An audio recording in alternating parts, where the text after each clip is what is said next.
Bos días, señor presidente.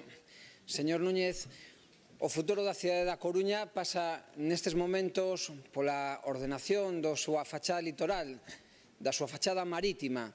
Isto é algo que é evidente para toda a cidade da Coruña, para todos os coruñeses e coruñesas que ven na situación actual do Porto unha oportunidade histórica para repensar a súa cidade, para abrila ao mar, para poñela ao servicio do ben común, para poñela ao servicio do conxunto da cidadanía.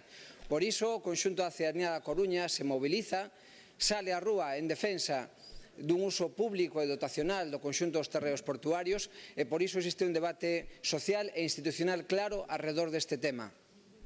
E isto non é unha preocupación menor e ademais ten fundamento porque no ano 2004 os convenios do pelotazo urbanístico tecidos naquel momento entre Concello, Xunta e Fomento buscaron nada máis e nada menos que no contexto da burbulla inmobiliaria unha especulación de carácter urbanístico que crease unha verdadeira muralla de cemento que cerrase a cidade ao mar, que privase a cidadanía da Coruña de disfrutar duns terreos que nunca deberon de deixar de pertencer ao público e que, polo tanto, agora neste contexto histórico se reclaman para o público.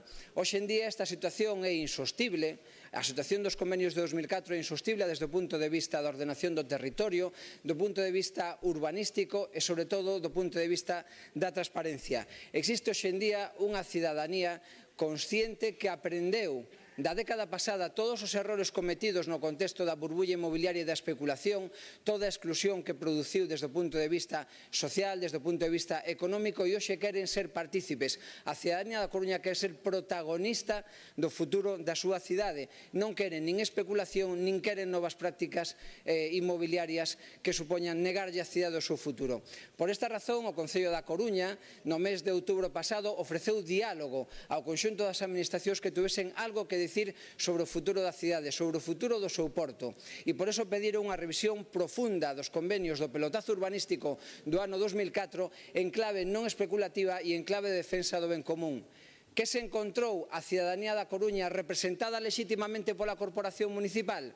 Nada máis e nada menos que un protocolo indecente firmado no mes de abril deste ano de 2018. Decimos indecente porque se fixo de costas a cidadanía da Coruña, se fixo de costas a Corporación Municipal, fixose de costas a quen ostentaban a representación municipal e quen lexitimamente tiñan dereito a opinar para decidir o futuro da cidade, ademais de ter, evidentemente, competencias en materia urbanística.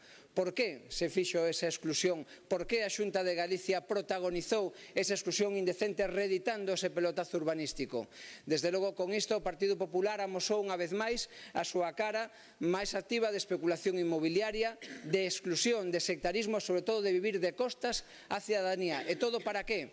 Para sancionar pretendidamente a un goberno que quería única e exclusivamente máis transparencia, máis participación, máis democracia e poñer isto ao servicio do ben común.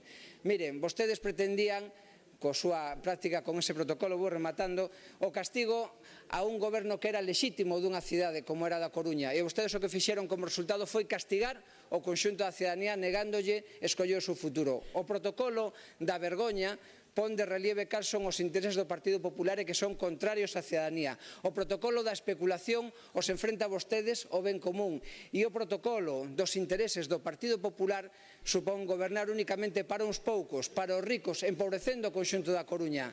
Queda vostede, sin embargo, falto de todo o coñecemento cando non lee a letra pequena e non dá a coñecer a opinión pública a letra pequena dese protocolo, que é a de, entre todos os que asinan, mandar a oposición do Concello coruñés a unha consellera. Moitas gracias.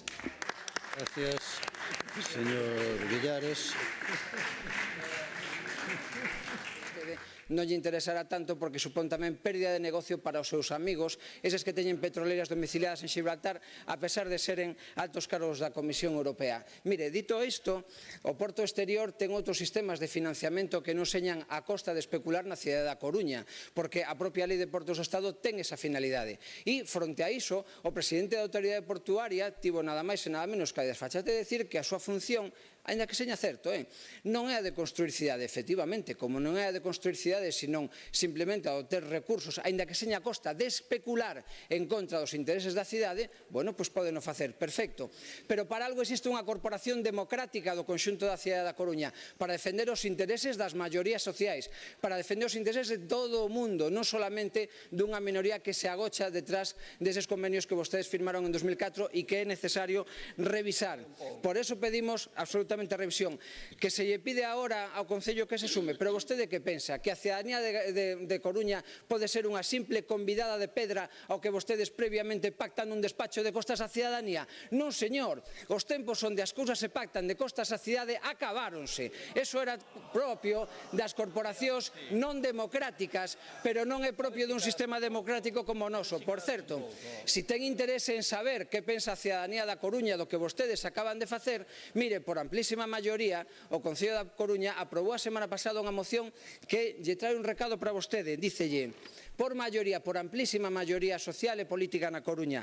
Primeiro, reprobar a deslealdade institucional e a falta de respecto á veciñanza por parte do presidente da Xunta. Eso non lle dice un alcalde, non lle dice un grupo parlamentario, dícello a cidadanía da Coruña, que non quere ser convidada de pedra da súa descidade, da súa anticidade, da cidade pechada ao mar. Non queren iso. E, ademais, instan a Xunta de Galicia a deixar sin efecto ese protocolo do 18 de abril para abrirse a un proceso dialogado onde a cidadanía seña escoitada e non se lle pase xa un convenio rematado onde solamente poden firmar sí ou firmar non.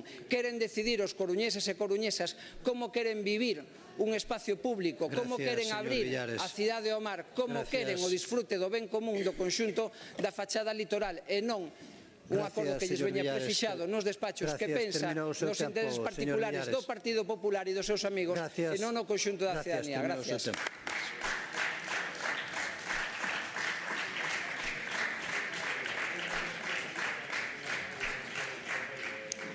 Peche do presidente da Xunta. Claro, señor Villares, que podemos falar da Coruña, por suposto. Si eu estou encantado, pero que quede claro que vostede quere falar dese asunto concreto. O que me sorprende, señoría, é que vostede non entenda que a nos interesa a Coruña cando acabamos de asinar a solución definitiva para que os peiraos interiores da Coruña sigan propiedade dos coruñeses. É sorprendente que vostede non o entenda. É sorprendente. Mire, señoría, polo que vexo, vostede está en contra do porto exterior da Coruña, vostede está en contra do ferrocarril ao porto exterior